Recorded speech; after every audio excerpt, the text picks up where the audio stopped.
America. United States of America. All right, thank you. Pay attention, this is important. Wait. On the count of aiding and abetting collective punishment against a civilian population, we find the defendant guilty. No. On the charge of aiding and abetting a forced displacement of a civilian population for the purposes of illegal land seizure, we find the defendant guilty. On the charge of violating the Nuclear Non-Proliferation Treaty, we find the defendant guilty. Israel doesn't have nuclear arms!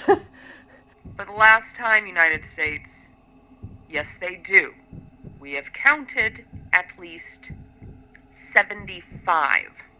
On the count of violating the 1976 International Security Systems and Arms Export Control Act, which explicitly states you cannot send arms to a country that has refused to sign the Nuclear Non-Proliferation Treaty while possessing nuclear arms, we find the defendant guilty.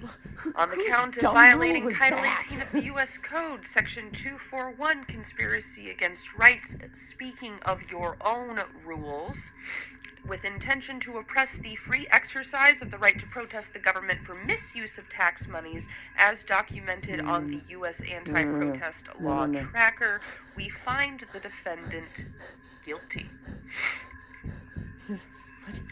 Just to speed this up, on the count of violating Title 18 of the U.S. Code, Section 242, violations of civil rights under color of law, and 245 federally protected activities, we find the defendant guilty. We also find the defendant guilty of refusing to get congressional approval for arms sales and troop deployment.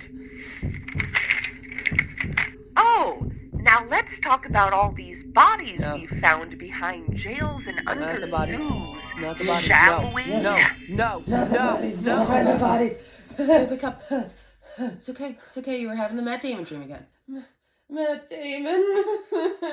I know, baby, but don't worry. Daddy's here. Okay, nobody's gonna hold us accountable. No matter how many teachers or healthcare workers, or students, parents, or grandparents, or bakers, or toy makers, or UN workers, of which we are purposefully targeting at least 25% so that they'll have to pull out as per their own policy, or journalists,